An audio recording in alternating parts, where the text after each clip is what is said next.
It looks like these so-called children of Exo are using an artificial god cube to create a portal to Exo's prison. It released a metric ton of corrupted energy into the original portal's location. Oh my god. Bring it on! You won't be writing the history books this time!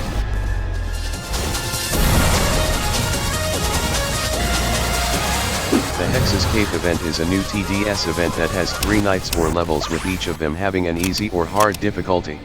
I'm gonna be skipping the easy difficulty cause I'll never go easy. Also, it uses 3 different set loadouts, which is less fun for me since I have everything already. Let's start by going into night 1 for the first time.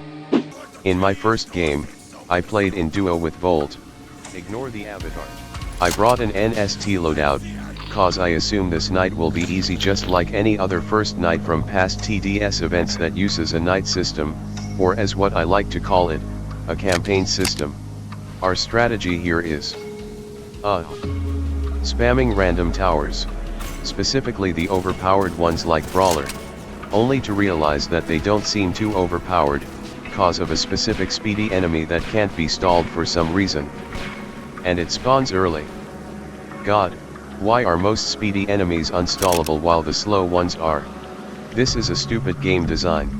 Well, I realized that Golden Crook boss turned out to be the overpowered tower here, and also one more revelation after looking at the wave structure.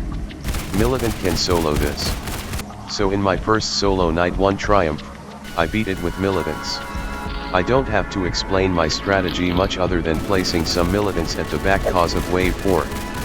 This night is extremely easy and boring, which is fair, so I'll just wait for the next one. A few days later, night 2 went live. I'm hoping the difficulty will be at least around the same level as Fallen difficulty. I already beat this night, off camera. So I'm gonna move to beating night 2 in solo, no special towers. But first, I realized that there's one cool thing from night 2 that only happens if you don't fix the computer. The broken computer in our base is a map interactable. There is an objective that tells us to fix the computer, but this doesn't tell us anything about what will happen if we don't fix it, which is what we're gonna do right now. So this is what happens if you don't fix the computer. Conserver breaks the record of having the highest HP in the game. I tried using Slasher for this, but I wasn't able to get a lot of them, which ended up wasting my money. Because the new economy system gives a set amount of cash, no matter how tanky the boss is. The economy system for bosses works like this: for every 5% of his health, he gives 40,000 cash in total. Normally, if you fix the computer, he'd give you the cash for every 27,630 HP he lost, but since he has 3.9 million HP, he'll only give you cash when he loses 195,005 HP. And it's still going to be 40,000 cash in total. Doesn't look fair, right? So that's why we are unable to max all of our towers to stand a chance with the absurd HP Conserver has. So this is basically impossible. Not even Cowboy can give me enough cash to get some towers maxed, cause the cash shot amount is halved in the hard difficulty of the event. It's different in easy mode. Well, that's that. We were only able to drain Conserver's HP by 550k. That's like his normal HP if you fix the computer. Time to beat night 2, solo NST. I'm gonna be using Electroshocker and Ace Pilot for early game, Minigunner for late game DPS, and DJ and Commander for supports. Electroshocker was the GOAT in this game because of his stall. Electroshocker is perfectly balanced. I lost in this attempt from Hex Revenant cause I lack single target DPS. I defeated it in my next attempt cause Electroshocker is balanced. I start placing down my minigunners so I can build up my single target DPS and prepare for mini bosses and the final boss themselves. Too bad I died again from Rotting Terror. Turns out I spent too much on Ace Pilots and Electroshockers. In my next attempts, I used my timescale to speed up the game for a bit. Cause TDS sucks at making games last reasonably short. I got overwhelmed by mimics spawning a bunch of enemies. Almost could have survived from that lower body. Next attempt, I keep using timescale and speed up most of early game since I don't wanna be bothered too much about it.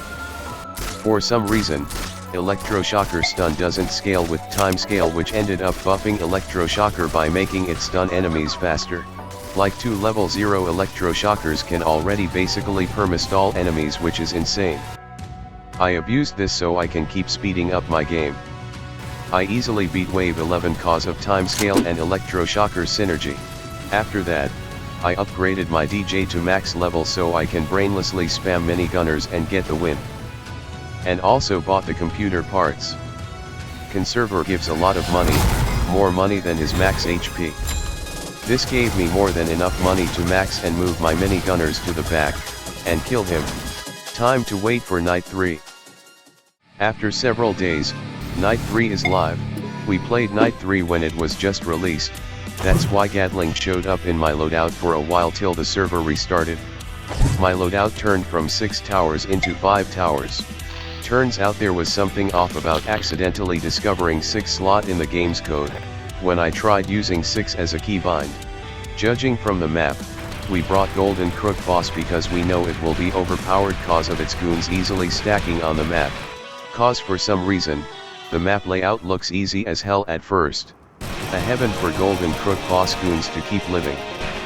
As a gooner, we had like zero strategy, we're just placing OP towers on good spots. Specifically, Golden Crook Boss. We had zero issues on the waves due to the unit stack, not even Corrupted Titus and Conserver can stand a chance against the goons. Pyromancer really helped a lot by melting a ton of defense from the enemies, almost every enemy in late game has absurdly high defense. After 29 waves of fillers, 30 minutes of slop, Primordial Dracobloxer arrived and roared for the last time. Then he ignored the path. Dispatcher was surprised by it. He still followed a path system, but it's unique for him. We had no idea how this boss works, like how is this fella going to kill us? It looks like it's gonna be very gimmicky at first sight. This teleportation ability reminds me of Krampus' lane jump ability.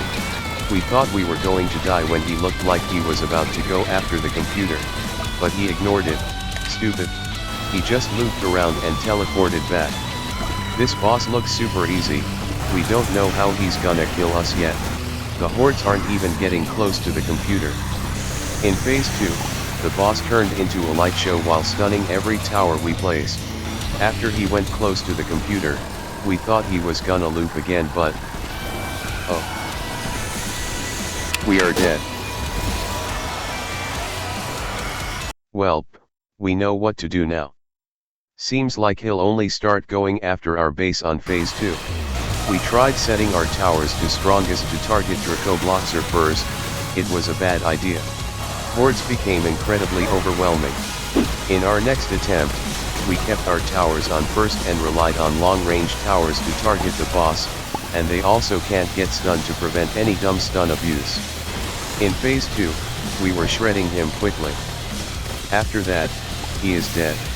He was nowhere close to our base this time. Wait, where did these guys come from? Thank you for doing all the grunt work for us, mere mortals. Stop them! Until we meet again, you ragtag crew of Bronver brains. This couldn't have been their plan this entire time. Well, let's gear up and bring these cultists to justice. It seems TDS has caught on to us. How should we handle them? With a shard of the God Cube in our possession, they're no longer a threat. We'll crush them with a swift invasion. Ramiel, initiate Operation Ice. Yes, sir! Looks like they're gonna be making Christmas event next.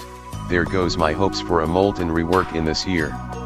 So what's the reward for beating Night 3 hard mode? It's the Harvester Tower. Is it good? I have never used it days after obtaining it outside of Night 3. So no. But I assume it would just be decent or alright levels of performance. This is my overall thoughts of each Nights. Night 1 is pretty alright. It has cool boss abilities than your typical average TDS boss like Fallen King. But it has way too much waves for the amount of enemies it has. There's only like 7 enemies in Night 1 and they introduce half of them super early. Night 2 is meh. I only like it a bit cause it's hard but economy sucks. You barely get anything from the enemies cause the wave of use is bloated. Enemies with bloated attribute gets their HP doubled, but not their cash reward on death. Also I wish they gave us a chance to fight against 3.9 million HP conserver, by giving us a reasonable amount of cash to fight him too. Now, for Night 3. Firstly, the boss looks super cool and stuff. It has his own pathing system. Secondly, design-wise. What the hell is this? He walks around a rock then he decides to kill us. And we don't know when or how he was gonna kill us, when we play it cluelessly for the first time. Also the path layout looks like a random doodle, like zero thought put into the path layout. The balancing in this night is mid. The only hard part is the final wave, and the early game strategy can be easily guessed based on the map.